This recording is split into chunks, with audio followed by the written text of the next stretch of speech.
Bismillahirrahmanirrahim. Assalamualaikum warahmatullahi wabarakatuh. Alhamdulillahirabbil alamin. Wassalatu wassalamu ala Rasulillahil karim, nabiyyina Muhammadinil amin wa ala alihi wa sahbihi ajma'in. Wa ba'd. Saudara-saudariku, semoga kita semua senantiasa dicintai, dimuliakan, dan diberikan kemampuan oleh Allah Subhanahu wa taala untuk menyempurnakan ibadah kita sampai kita kembali kepada Allah dalam ketaatan. Demikian seringkali diingatkan dalam Al-Quran, bahkan dalam hadis-hadis Nabi Muhammad SAW, pesan-pesan yang sangat menyentuh sebagai persiapan menghadapi aktivitas kita di dunia ini dengan cara terbaik dan menghimpun bekal yang mampu kita kumpulkan dengan maksimal sebelum kembali kepada Allah Subhanahu wa taala. Demikian diantara ayat viral yang seringkali diingatkan kepada kita, bahkan sepekan sekali dalam kesempatan Jumat, yaitu Quran surah ketiga Ali Imran di ayat 102 itu. Ya ayyuhalladzina amanu taqullaha haqqa tuqatih wa la tamutunna illa wa antum muslimun. Hai semua orang yang telah menyatakan beriman, yakin tanpa ragu dengan segala yang Allah tetapkan, baik meyakini ketuhanan Allah Subhanahu wa taala, dan konsekuensi dari itu adalah menyempurnakan pengabdian dan penghambaan dalam bentuk ibadah kepada Allah. Ittaqullaha haqqa tuqatih. Tingkatkan takwamu kepada Allah dengan cara yang benar, dengan serius, dengan sungguh-sungguh, dan jaga itu semua sampai akhir hidup kalian. Wala tamutunna illa wa antum muslimun. Dan pastikan berusaha semaksimal mungkin hingga engkau wafat dalam keadaan sebagai hamba yang tunduk, patuh kepada Allah Subhanahu wa ta'ala. Teman-teman, ada yang sangat menarik dalam pengingat ayat ini, diantaranya ditekankan pada peningkatan takwa kepada Allah Subhanahu wa ta'ala. Kata takwa yang disebutkan setidaknya sebanyak 240 kali dalam Al-Quran itu dijelaskan dengan sangat sempurna oleh para ulama, yang penjelasan ini tentu mengacu kepada informasi yang disampaikan oleh Rasulullah SAW sebagai penjelas Al-Quran yang ditugaskan langsung, dipilih langsung oleh Allah Subhanahu wa ta'ala. Takwa adalah akumulasi dari semua bentuk ketaatan yang bisa kita optimalkan kepada Allah Subhanahu wa ta'ala. Dan dengan segala bentuk ketaatan itu diberikanlah anugerah-anugerah terbaik baik di dunia ataupun puncaknya di akhirat sebagai apresiasi dari penghambaan kita kepada Allah dan penunaian tugas dengan sempurna seperti yang Allah perintahkan semenjak kita menjalani kehidupan di dunia ini. Bentuk penunaian tugas ini disebut dengan ibadah. Bila dilakukan, maka ia menjadi amal saleh dan setidaknya dibagi kepada dua bagian utama.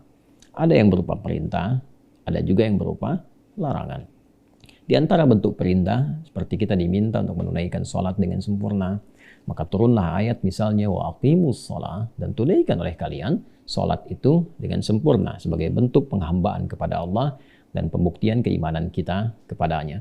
Maka ditugaskan Rasulullah SAW memberikan bimbingan kepada kita bagaimana cara menunaikan sholat dengan sempurna itu. Dari mulai wudhunya, dari mulai kemudian menghadap kiblatnya, bertakbir sampai dengan bersalam. Selesai dilakukan dengan kondisi terbaik yang bisa kita optimalkan. Pun demikian, di sisi lain ada juga ayat-ayat ataupun keterangan penjelas dari hadis yang menunjukkan larangan supaya kita bisa konsisten dalam kebaikan, tidak terganggu dengan pengaruh-pengaruh yang bisa menjauhkan kita dalam konteks pengabdian atas tugas yang Allah berikan kepada kita dalam bentuk ibadah dan amal saleh. Maka larangan ini menjaga kita supaya tetap tampil terhormat. Karena itu diberikan hukum haram namanya, seakar dengan kata hormat, diambil ke dalam bahasa Indonesia, serapannya diantaranya diberi nama hormat. Jadi hukum haram diturunkan oleh Allah untuk menjaga kehormatan seorang hamba sehingga tetap mulia dalam pandangan Allah dan optimal dalam mengabdi kepadanya. Maka diharamkan kita, dilarang kita untuk berdusta. Karena saat seseorang berdusta, maka ia akan merendahkan kehormatan dirinya. Dilarang seseorang untuk misal mengada-adakan kreativitas, menghadirkan sesuatu yang melanggar atau bahkan bertentangan dengan pakem ibadah yang sudah ada. Konteksnya ibadah. Dalam hal sholat misalnya, sudah diberikan aturannya, turun ayatnya, ada penjelasannya, bagaimana menata shaf dengan baik, bagaimana memulai sholat, siapa yang harus menjadi imam, Dalam Jumat siapa yang harus menjadi khatib, siapa yang menjadi makmum, siapa yang kemudian ikut mendengarkan. Aturannya jelas sempurna, ayatnya turun, hadisnya ada. Tiba kemudian misalnya datang seseorang ingin mencoba menyalahi itu semua karena merasa tidak berkesesuaian dengan cara pandangnya yang diikutkan kepada akal personalnya, hanya ingin berkeinginan untuk mewujudkan apa yang ia pikirkan. Maka hal tersebut juga menyalahi dan termasuk dalam kaidah yang dilarang. Bahkan tegas Nabi menyebutnya dengan sesuatu yang bid'ah dan berpotensi melanggar ketentuan syariat dan juga berpotensi tersesat dari jalan yang benar sehingga terancam dengan murka atau hukuman dari Allah Subhanahu wa taala. Segala bentuk larangan, zinakah, pembunuhankah, berselisihkah, kemudian juga sampai ke adu domba, sampai juga buat hoax dan sebagainya, banyak sekali konteksnya yang bisa kita tampilkan. Baik perintah ataupun larangan, ketika kita optimalkan dalam menjalani kehidupan, baik dari sisi akidah, keyakinan kita untuk mengabdi dan menuhankan Allah Subhanahu wa taala, ataupun ibadah, implementasi dari keyakinan kita menuhankan Allah, maka kita mengoptimalkan pengabdian kepadanya. Atau juga muamalah, kita bawa dalam konteks berinteraksi dalam kehidupan, baik secara personal ataupun juga dengan keluarga, dengan lingkungan, atau kehidupan berbangsa dan bernegara. Sangat komprehensif, sangat luar biasa, sempurna di dalam Islam. Dan dengan kasih Allah Subhanahu wa taala, dengan sayangnya, tidak dibiarkan seorang hamba kebingungan untuk bisa memikirkan bagaimana caranya bertakwa, bagaimana caranya ibadah, bagaimana caranya menghindari yang tidak Allah sukai. Maka lengkap, ditugaskan, dipilih seorang nabi yang sangat sempurna, akhlaknya, kemuliaannya, sifatnya, kebaikannya, bahkan dari silsilah namanya, dipilih untuk menyampaikan firman Allah Subhanahu wa taala sekaligus menjelaskannya dalam bentuk perbuatan, dalam bentuk sifat, sikap beliau, bahkan juga dalam bentuk keterangan-keterangan, perilaku beliau, yang kemudian terangkum dalam bentuk tampilan yang sempurna yang bisa diteladani. Dalam bahasa Arab disebut dengan uswah, dan diabadikan dalam Al-Quran di surat Al-Ahzab itu ketika Allah berfirman, laqad kana lakum fi rasulillahi uswatun hasanah. Dan sungguh Allah telah menetapkan pada kepribadian Rasulullah. Di situ ditekankan Rasulullah, bukan sekedar pribadinya sebagai seorang Muhammad SAW. Lebih dari itu, ada melekat sifat risalah kepada beliau. Dan dengan risalah itulah sempurna kemuliaannya untuk diteladani. Secara singkat, maka Allah memberikan kepada kita pedoman berkehidupan yang sempurna. Dari firman-Nya, terangkum dalam apa yang kita sebut sekarang dengan nama Al-Quran. Bahkan langsung namanya dari Allah Subhanahu wa ta'ala, diturunkan di hari yang mulia, Jumat Sayyidul Ayyam, di bulan yang mulia, Ramadan, malamnya mulia, malam Al-Qadar, dengan utusan langit yang paling mulia, Ruhul Amin, Jibril alaihissalam, kepada manusia termulia Muhammad sallallahu alaihi wasallam. Maka diberi nama dengan Al-Quran. Quran surah kedua misalnya, Al-Baqarah ayat 185, sempurna menyebut nama Al-Quran itu. Syahrul Ramadan alladzi unzila fihil Quran hudan linnas. Diturunkannya Al-Quran di bulan yang mulia Ramadan, di waktu yang mulia, melalui makhluk-makhluk yang mulia tadi, maka tujuannya adalah hudan linnas, memberikan pedoman berkehidupan yang sempurna untuk manusia. Dari mulai ia menjalani tugas berkehidupan sampai ia wafat kembali pada Allah Subhanahu wa ta'ala. Berisi 30 juz, 114 surah. Bukan sekedar untuk dibaca, karena membaca untuk mengetahui isinya, setelah tahu, dipahami, dan diamalkan. Jadi Al-Quran, desainnya, konsepsinya adalah petunjuk berkehidupan, pedoman kehidupan yang sempurna, yang Allah firmankan, bukan kata-kata makhluk, bukan rekayasa manusia, bukan buatan manusia tertentu, tapi firman Allah Sang Pencipta kita, yang membimbing kita dengan sempurna berkehidupan. Dijelaskan isi firman itu lewat penjelasan Nabi SAW. Turun ayat, Nabi jelaskan. Maksudnya begini, prakteknya seperti ini. Bukan sekedar dalam konteks ibadah, bagaimana cara sholat, bagaimana cara tawaf, bagaimana cara berzakat. Tapi juga dijelaskan bagaimana cara berakhlak, bersopan santun kepada orang tua bagaimana, ayah dan ibu seperti apa, orang tua mendidik anak bagaimana, menjalani kehidupan bermasyarakat seperti apa, menjalani kehidupan berbangsa bagaimana. Dan lebih daripada itu, bagaimana kita menghamba kepada Allah. Bagaimana kita mewujudkan keimanan kita dan mengimplementasikannya dalam konteks ibadah. Itu yang paling pokok. Maka ketika turun ayat tentang sholat, ketika turun ayat tentang haji, maka aturannya jelas diterangkan oleh Nabi. Diatur begini cara sholat yang benar. Begini cara menghubungkan satu dengan lainnya dalam konteks membuat saf. Ini laki-laki, kalau ada perempuan seperti ini caranya. Kalau Jumat ini yang khutbah siapa, yang mendengarkan siapa, yang ikut siapa, yang dianjurkan siapa. Lengkap semuanya, bukan hanya ayatnya, bukan hanya hadis penjelasannya, tapi juga hikmahnya disampaikan. Kenapa yang khutbah mesti laki-laki? Kenapa bukan perempuan? Kenapa yang ditekankan laki-laki? Kenapa sepekan sekali? Ada hikmahnya. Dan manfaatnya, apa dampak sholat bagi kehidupan kita? Dari mulai ketenangan, dari mulai menghilangkan unsur-unsur keburukan, fahsya dan mungkar, dari mulai mengondisikan hati khusyuk untuk berdoa, membangun sebuah tautan, konektivitas antara hamba, makhluk dengan Khalik, semua dijelaskan dengan sempurna. Nah, teman-teman, semua kesempurnaan ini, maka ia menjadi jalan kehidupan yang jelas bagi setiap insan beriman. Sepanjang dia muslim, beriman kepada Allah dan Rasulnya. Karena itu kan syahadat yang diucapkan, asyhadu an la ilaha illallah. Aku bersaksi dengan sesungguhnya sepenuhnya bahwa tidak ada Tuhan yang layak dipertuhankan dan diibadahi kecuali Allah. Kata Allah itu mengandung unsur uluhiyah, dipertuhankan, dan ma'budul haq, ya, yang disembah, diibadahi. Itu maksudnya di Quran surah ke-20 Toha ayat 14. Innani anallahu la ilaha illa ana, itu uluhiyahnya. Fa'budni, itu ubudiyahnya kita kepada Allah. Ya, tidak ada Tuhan selain aku, kata Allah, akulah Allah. Gak ada Tuhan selain aku, itu uluhiyah, dipertuhankan. Fa'budni, maka buktikan kebertuhananmu kepada aku dengan menyembah aku.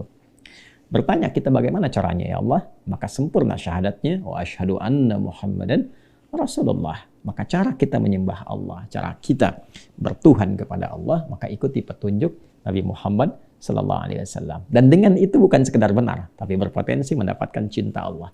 Demikian diisyaratkan di Quran surah ketiga Ali Imran di ayat 31. Qul in kuntum tuhibbunallaha fattabi'uni yuhibbukumullah wa yaghfir lakum dzunubakum.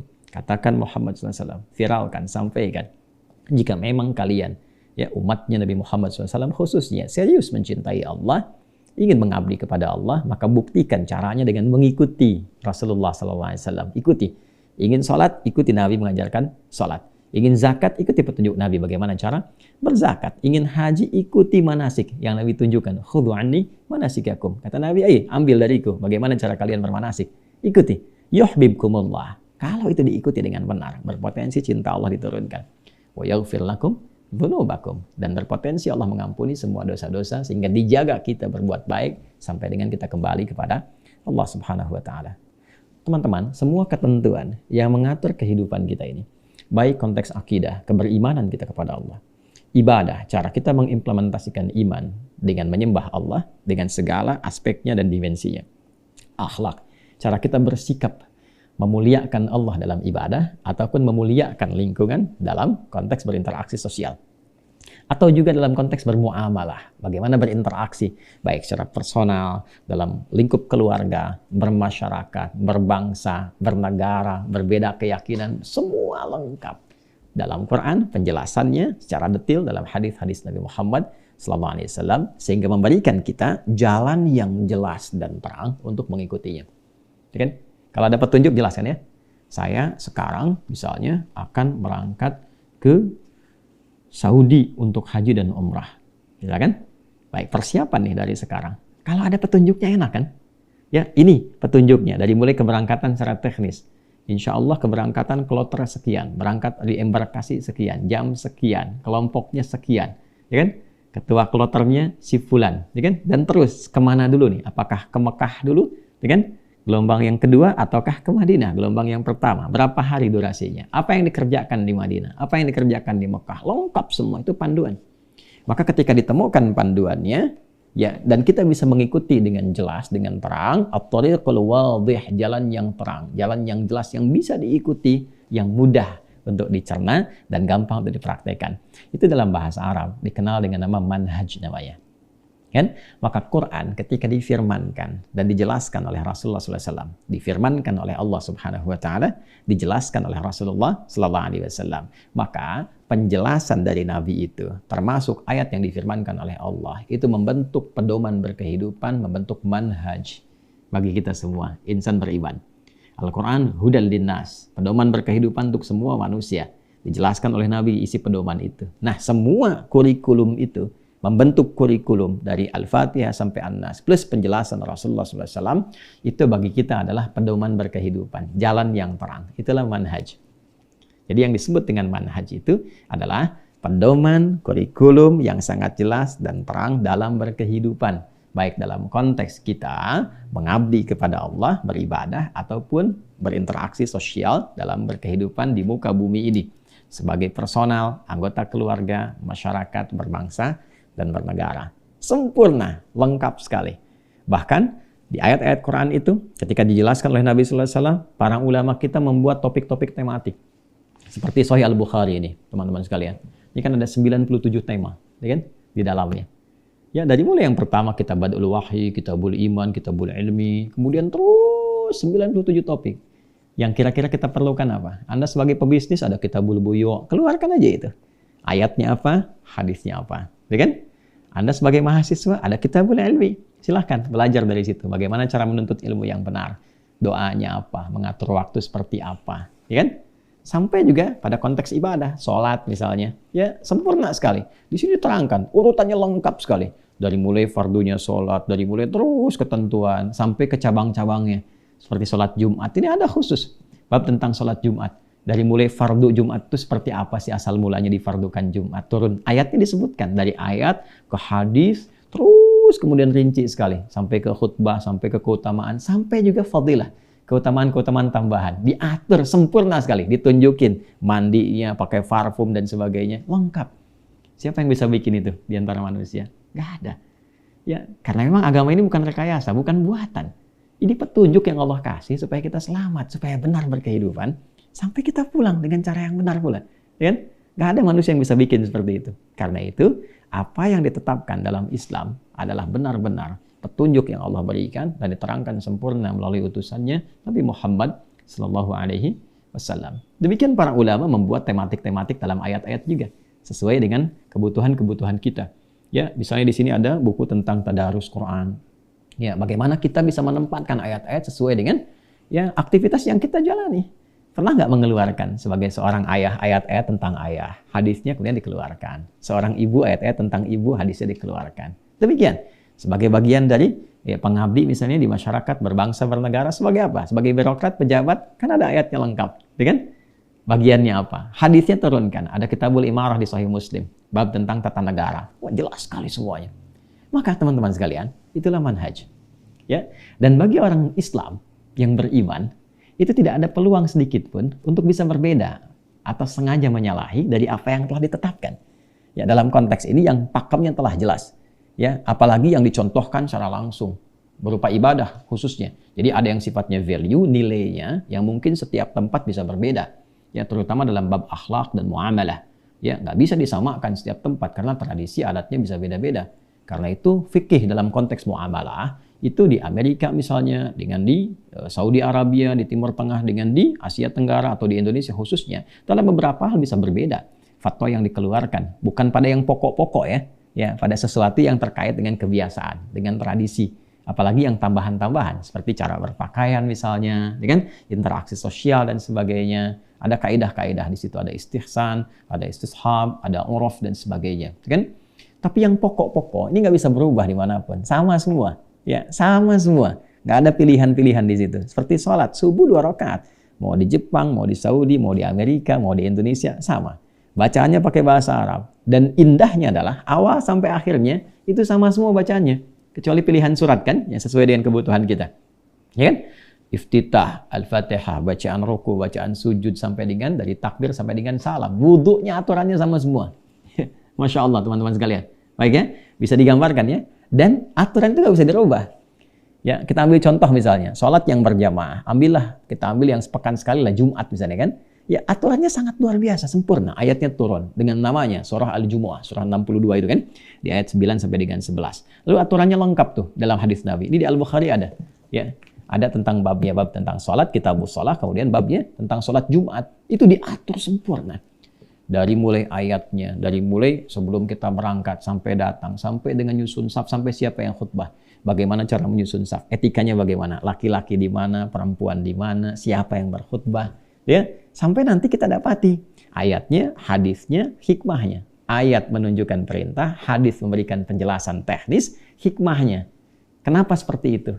Ya, apa esensinya? Ya, apa falsafahnya demikian yang bisa kita dapatkan? Kenapa sih khatib mesti laki-laki? Kenapa sepekan sekali? Kenapa yang datang Jumat itu diwajibkan laki-laki yang baligh, kan? Dan perempuan mendapatkan anjuran di situ. Kenapa tidak boleh perempuan yang khutbah? 4 mazhab sepakat semuanya, ya kan? Kenapa mesti laki-laki? Itu ada hikmahnya semua dan itu sempurna dan tidak memberikan celah bagi siapapun yang merasa beriman. Ya, awas hati-hati ya. Awas hati-hati, jangankan orang biasa, selevel sahabat pun, ya, tabi'in pun, ulama-ulama, kiai, misalnya habaib yang punya ilmu pun nggak bisa merubah itu, karena sudah pakemnya jelas. Ya, karena itu menunjukkan bagian dari kebenaran risalah Islam yang terjaga. Nah, itu nggak ditemukan dimanapun, itu terjaga kita itu. Ya, silahkan Anda cek, cara sholatnya terjaga sampai sekarang. Ini menunjukkan originalitas risalah Islam, dan itu bagian dari penjagaan risalah. Makanya hukumnya ketat sekali. Ya, silahkan cek. Di Indonesia saja misalnya, ya, ada 38 provinsi sekarang. Setiap provinsi bahasanya sama. Kalau sholat bahasanya sama, bahasa Arab. Nggak berbeda-beda. Nggak ada di Jakarta pakai bahasa Betawi misalnya, ya, di Bandung pakai bahasa Sunda, di Padang pakai bahasa Padang, nggak ada. Semua sama. Dibawa keluar Indonesia pun sama semua. Mau di Arab, di Amerika, dimanapun. Ini menunjukkan kebenaran risalah, kebenaran agama, dan originalitas, ya, yang terjaga. Itu yang didapatkan dalam Islam. Agama ini terjaga. Ya, agamanya terjaga, muslimnya itu yang harus kita lihat. Jadi ada Islam, ada muslimnya. Ya, seringkali beberapa di luar memunculkan makna Islamnya. Islam liberal, Islam eksklusif, Islam inklusif, kan? Itu kan kata yang salah sebetulnya. Ingin menunjukkan ada masalah dalam Islamnya, gitu kan? Nah, seakan-akan memberikan kesan bahwa di dalamnya bermasalah. Tidak. Kalau Anda yang bermasalah, jangan bawa Islamnya. Ya, mungkin muslimnya punya persoalan, Islamnya tidak. Terjaga dengan sempurna. Jelas ya? Nah, karena itu teman-teman, itulah manhaj. Jadi kita punya kurikulum, punya pedoman yang terukur, sempurna, lengkap sekali. Dan nggak ada celah di situ bagi kita untuk bisa menyalahi pada hal-hal yang pokok. Bukan pada hal-hal konteks bermuamalah yang berkemajuan, yang setiap masa itu punya penemuan-penemuan yang tentunya akan menyelaraskan di balik itu. Ya, dulu tidak ada bayi tabung, sekarang ada bayi tabung. Bagaimana ijtihad fikih di situ? Ya, dulu misalnya tidak ada kondisi seperti sekarang, pesawat dan sebagainya. Nah, sekarang kita temukan bagaimana hukumnya sholat misalnya dalam ketinggian di atas pesawat. Itu hal-hal yang berkembang secara fikih. Padahal hal yang pokok itu terjaga secara sempurna. Nah, dalam manhaj ini begitu bijaknya Allah. Karena memang tahu semua keadaan hambanya. Karena Allah pencipta kita.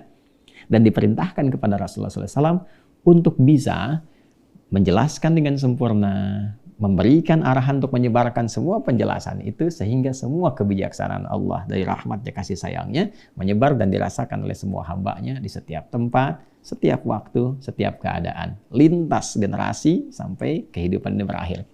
Di antara sifat bijak itu Allah Subhanahu wa taala memberikan arahan dalam konteks beribadah misalnya sesuai dengan kemampuan hambanya. Jadi dalam manhaj itu nanti kita akan temukan cara-cara yang Allah berikan ke lapangan sesuai dengan kemampuan hambanya. Yang terkumpul pada satu keadaan yang sama. Contoh, misal dalam konteks menunaikan ibadah sholat. Ada seseorang yang dari i'tidal itu akan turun ke sujud misalnya. Ada yang tak mampu dengan telapak tangan karena ada persoalan. Maka diberikan kesempatan turun dengan lutut terlebih dahulu. Ya, dalilnya misal di Abu Daud nomor hadis 838 dari sahabat Wa'il bin Hujr, ya kan? Silakan dahulukan lututmu, ya kan, sebelum telapak tanganmu. Tapi kalau lutut bermasalah, silahkan dahulukan telapak tangannya. Jelas? Nah, hadisnya misalnya di kitab yang sama di Abu Daud nomor hadis 840 sampai 841 dari sahabat Abu Hurairah radhiyallahu taala anhu. Maka yang tak mampu ada persoalan dengan lutut silahkan gunakan telapak tangan. Baik. Contoh lain, teruskan lagi. Dalam bacaan, ya di suku-suku Arab itu ada yang tak mampu membaca A. Setiap disebutkan A, dia jawab E. Madrasah, madrasah, kaifa halu, kaifa halik. Ya kan? Maka ada imalah, ya miring sedikit dari A ke E. Maka ketika diturunkan Al-Quran dengan bacaan qiraat itu, maka boleh dibaca dengan imalah dengan makna yang sama. Ya, memudahkan seseorang untuk baca sesuai dengan dialek dia yang ada, diakomodir tuh di situ. Tapi maknanya nggak berubah.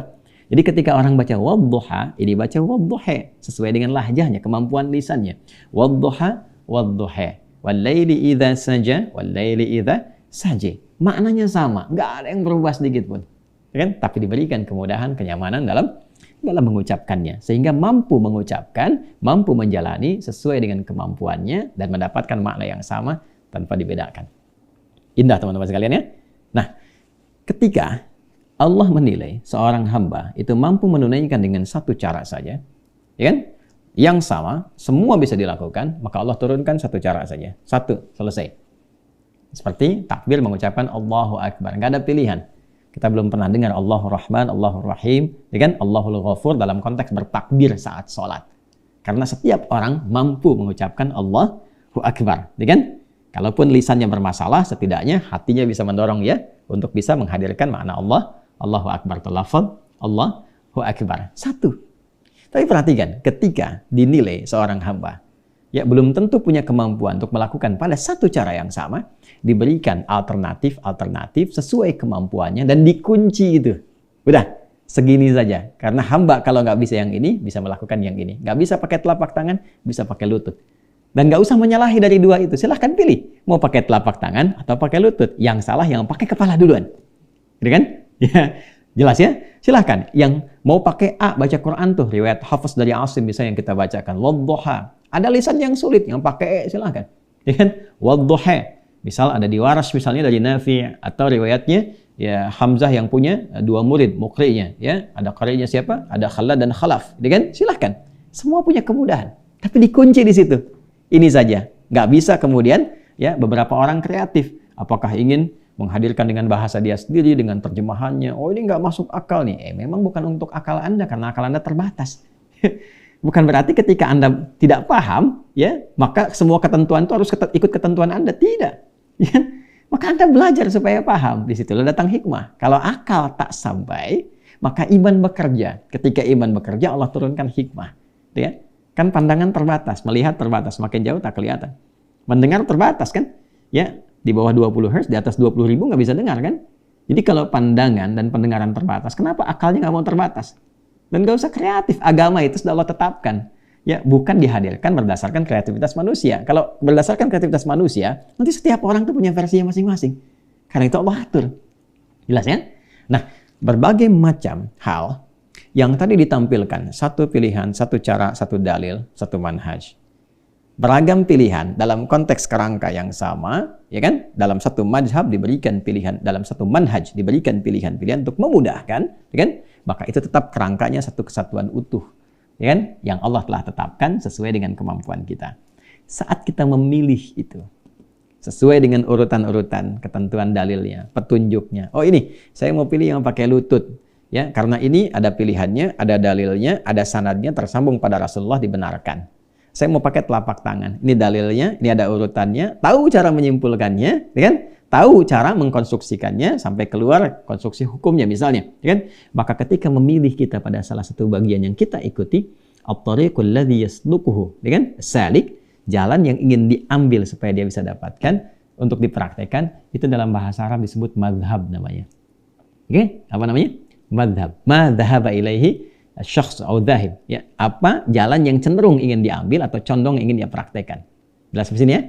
Maka dari manhaj itu, semua manhaj, ya, baik itu yang pakai telapak tangannya, pakai lutut turun untuk sujud. Baik itu yang kemudian misalnya dalam sholat yang pakai bismillahnya jahar atau disirkan atau tidak dibaca sama sekali, ya kan? Silahkan, itu semua manhaj. Ketika dipraktekkan pilih salah satu.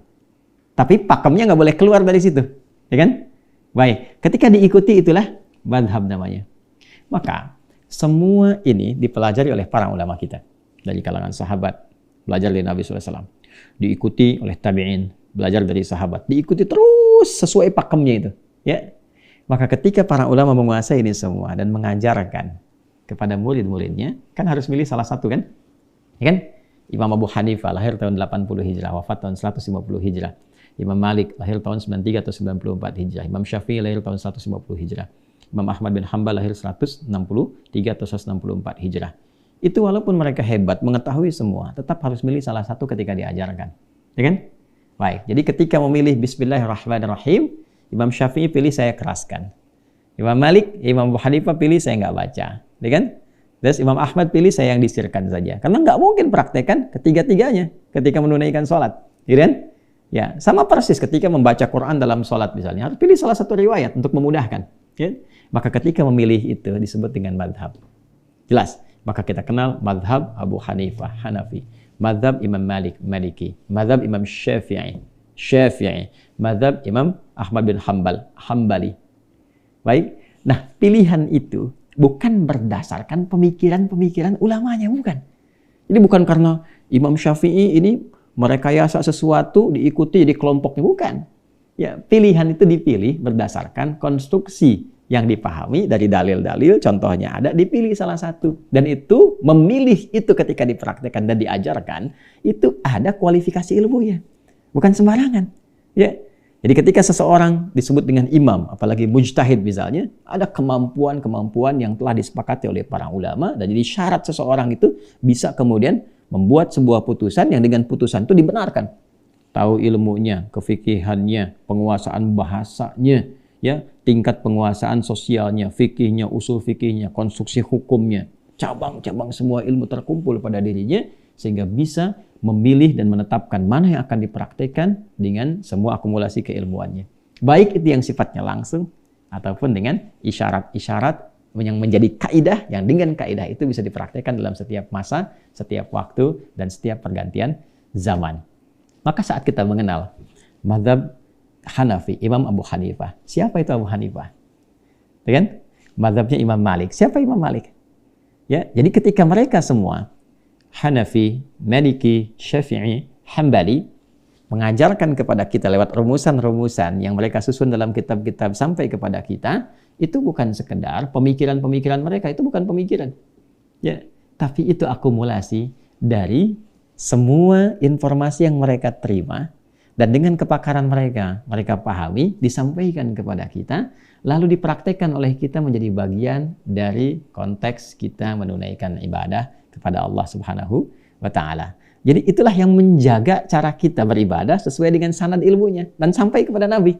Ya, jadi kalau kita belajar tentang cara sholat, cara puasa, cara haji, nggak akan keluar dari tuntunan mereka tadi, karena semua yang kita pelajari tersambung ke mereka, dan semua yang mereka dapatkan tersambung ke Rasulullah SAW. Kalau kita gali semuanya tuh. Itulah manhaj, itulah madhab. Jadi madhab bisa jadi berbeda, karena cenderung memilih apa yang nyaman untuk kita praktekkan.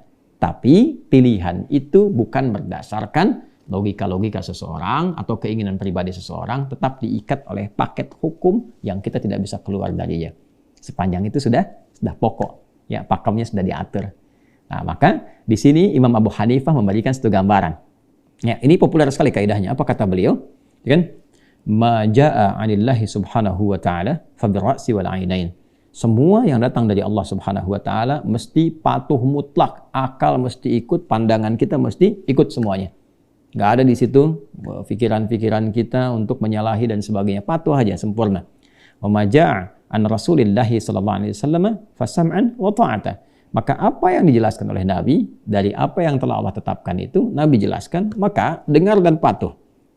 Wa ma jaa an sahabati Rasulillahi sallallahu alaihi wasallam aw anis sahabati ridwanullahi alaihim fatakhayyarna min aqwalihim wa lam nakhruj anhum.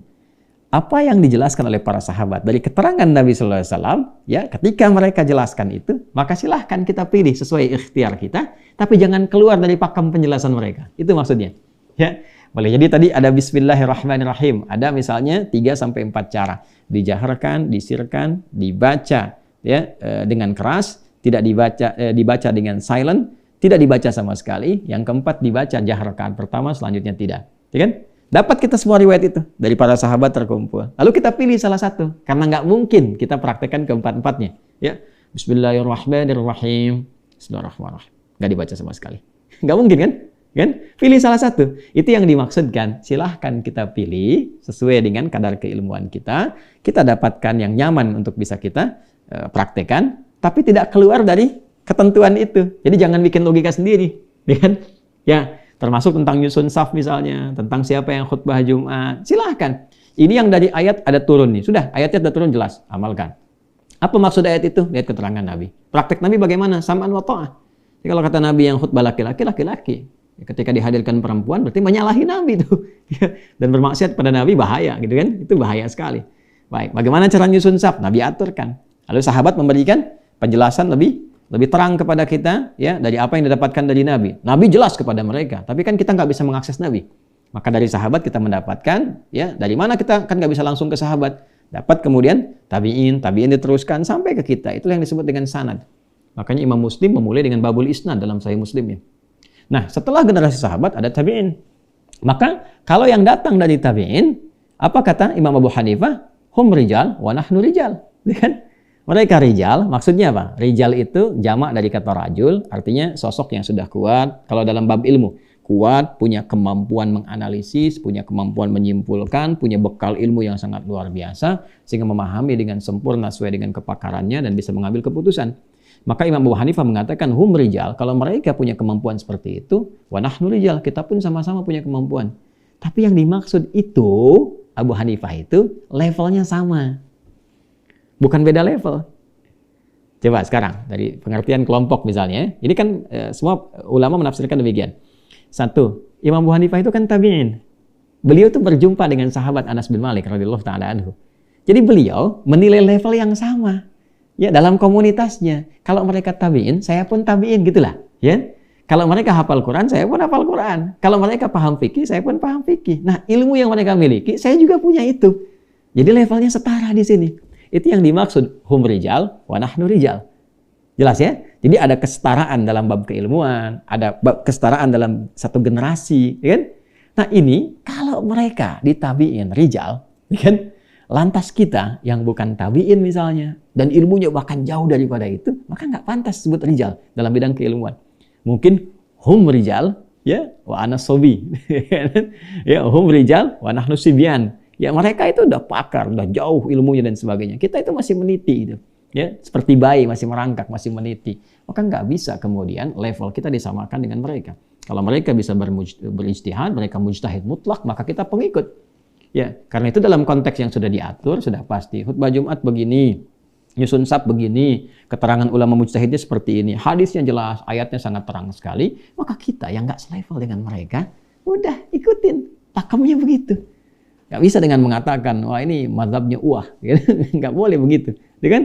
Wah, sesuai dengan pemikiran, kita nggak terbatas. Yang ini menyalahi misalnya kesetaraan gender, itu kan pemikiran Anda, ya kan? Dan setiap orang punya pikiran akan berbeda. Kalau agama ini dipraktikkan dengan pandangan masing-masing, maka ada berapa banyak versi yang akan didapatkan. Justru Allah memberikan rahmat kepada kita dengan sesuatu yang sudah terjaga, manhaj dan madhab untuk kita memilih yang sesuai kemudahan, tapi pakemnya telah diatur untuk menjaga ketertiban umat ini dalam menyembah Allah, dalam beribadah, sekaligus menjaga orisinalitas agama ini, sekaligus menunjukkan kebenaran Islam yang dengan itu berpeluang setiap hamba mengenal Allah lebih dekat dan berpotensi menjadi taat dan pulang dalam keadaan husnul khatimah. Jadi itulah manhaj, itulah madhab. Dalam konteks beragama, kita harus menempatkan dengan cara yang baik. Ya, kalau mau ditarik ke konteks yang lain sesuai kepakaran boleh-boleh saja. Misal, ya, saya ingin mengikuti madhabnya Pak Habibie dalam membuat pesawat, boleh. Kalimat itu boleh, karena Pak Habibie kan punya cara pandang, punya pilihan, kepakaran di bidang A. Anda pengen ikuti, boleh. Ya, madhab dalam pembuatan pesawat. Ya, khususnya misalnya tentang sayap pesawat dan sebagainya, boleh aja sesuai dengan bidangnya. Ya, tapi jangan Anda tempatkan misalnya, ya, mohon maaf, pandangan-pandangan ya Pak Habibie misalnya di tempat yang lain. Ya, misal Anda mau bikin handphone, lalu Anda katakan mau ikut mazhabnya Pak Habibie, ya nggak nyambung. Beliau itu bikin pesawat, yang handphone yang lain. Ya demikian, apalagi kalau ditarik dalam konteks beribadah, dalam konteks keagamaan. Ya, ada seorang hebat orasinya, bagus retorikanya dan sebagainya, tapi belum tentu memahami konstruksi hukum agama. Jangan tarik, saya ikut mazhabnya beliau, cara berpikirnya nggak bisa dibawa untuk konteks memahami agama. Karena beda. Ya, beda teman-teman sekalian. Hati-hati, ya, hati-hati sekali lagi ya. Sepeda punya jaka sembung, beda bung. Gitu ya. Jadi ini nggak sama ya. Hati-hati, ini tidak sama. Karena itu jangan kita sekali-kali mengambil satu kesimpulan dengan logika yang melompat dan itu bisa berpotensi disalahpahami. Sudah pahamnya salah, salah memahami dan berpotensi juga orang salah kemudian karena mengikuti pemahaman yang keliru itu. Ya, karena itu berpikir saya kira yang rasional, yang cerdas, dan lebih daripada itu kita berlindung, bermohon pada Allah Subhanahu wa Ta'ala dari berbagai macam hal-hal yang memungkinkan kita bisa terjebak pada pengambilan kesimpulan yang salah atau bersikap yang tidak tepat. Sekaligus juga kita saling mendoakan, menjaga, tidak mencela, tidak menghukumi orang-orang lain sekalipun salah kemudian mencelanya, menghargai, tidak. Yang diajarkan oleh Islam adalah bagaimana melapangkan hati kita untuk mendoakan, kemudian menyampaikan argumentasi dengan cara yang benar, dan selanjutnya ya tawakal ala Allah. Kita bertawakal kepada Allah, kita telah bermohon, kita telah berusaha, sehingga hisab kita diringankan di hari kiamat ketika ditanya. Ketika kawanmu punya pemikiran yang keliru, apa yang kau lakukan? Kita jawab, ya Allah, saya sudah berdoa kepadamu seperti engkau juga ketahui. Saya telah berusaha semaksimal mungkin dengan cara yang baik seperti Nabi mu ajarkan sallallahu alaihi wasallam. Ya, dan saya kembalikan kepadamu putusan sesuai dengan kebijaksanaan yang memang engkau Maha Rahman dan Rahim di dalamnya. Maka ringan hisab kita. Ya, apatah kalau terbuka saat dihisab ternyata sibuk dengan mencela, sibuk dengan menjatuhkan, maka lebih baik kita mendoakan dan memberikan pencerahan-pencerahan yang mulia. Itu gambaran pertama. Yang kedua, kita juga mesti waspada dengan hadis-hadis Nabi SAW yang mengisyaratkan bahwa akan ada masa-masa munculnya atau bahkan dimunculkan. Jadi kalau muncul itu tiba-tiba, kalau dimunculkan ya diciptakan, dikreasikan berbagai macam persoalan-persoalan yang mengganggu keberagamaan kita dengan cara yang baik, ya, dan membawa suasana gangguan itu ya kepada konteks-konteks baik persaingan dalam konteks berkehidupan, persaingan dalam konteks kedudukan dan sebagainya. Maka saya pun memberikan nasihat kepada teman-teman untuk yang bertugas ya di berbagai macam ragam tugas kehidupan berbangsa, bernegara, termasuk para ulama ya, kita semua juga, untuk menjaga stabilitas, menjaga kebaikan. Kalau bisa dilakukan dengan cara yang baik, tidak harus memunculkan hal-hal yang tidak tepat, yang mengganggu keteduhan, kedamaian, ketentraman, yang semua itu hanya menyebabkan mafsadat, sesuatu yang rusak, dan juga berpotensi memecah belah sesuatu yang telah kita sulam untuk menjadi lebih baik, bersatu dalam kebaikan. Tentu kita husnudzan, terus berdoa, terus menjaga kebaikan, dan tentunya mudah-mudahan istiqomah sampai kita kembali pada Allah Subhanahu wa taala. Demikian madhab dan manhaj ya, kita sudah pahami dengan baik, bisa menempatkan dengan baik. Jadi kalau ingin jadi orator, ingin jadi diplomat ulung, ingin jadi pemimpin yang hebat dalam konteks kebangsaan ya, kenegaraan, maka silakan madhab Bung Karno. Ini kan kalau ada yang ingin pintar membuat pesawat ya, begawan ya di bidang-bidang misalnya terkait dengan tadi dirgantara dan sebagainya, silahkan. Ada madhab Habibi misalnya kan ya, bagi orang-orang yang ingin pakar di bidang-bidang tertentu, silahkan seperti yang tadi saya sampaikan. Tapi kalau beragama sudah jelas madhabnya sudah diatur ya, ada madhab Hambali, madhab Syafi'i, madhab Maliki, madhab Hanafi, yang semua itu disusun berdasarkan kepakaran-kepakaran, konstruksi yang jelas, pakem-pakem yang telah terukur, sekali lagi dengan hikmah untuk menjaga kebenaran Islam, orisinalitas ajarannya, dan juga kesatuan dalam penghambaan kita kepada Allah Subhanahu wa taala. Dan puncaknya kita bersyukur tinggal di Indonesia, karena kita sebagai Muslim yang beriman merasa terjaga dengan undang-undang yang telah disepakati, yang menjaga kita dalam konteks keutuhan beribadah kepada Allah Subhanahu wa taala. Pasal 29 ayat 2. Saya tutup, negara menjamin kemerdekaan tiap-tiap penduduk untuk memeluk agamanya masing-masing dan beribadah menurut agama dan kepercayaannya. Itu, semoga kita konsisten sesuai dengan amanat undang-undang kita, dan semoga diridhoi oleh Allah Subhanahu wa taala. Adi hidayah. Subhanakallahumma bihamdika asyhadu an la ilaha illa anta nastaghfiruka wa natubu ilaik. Alhamdulillahirabbil alamin. Assalamualaikum warahmatullahi wabarakatuh.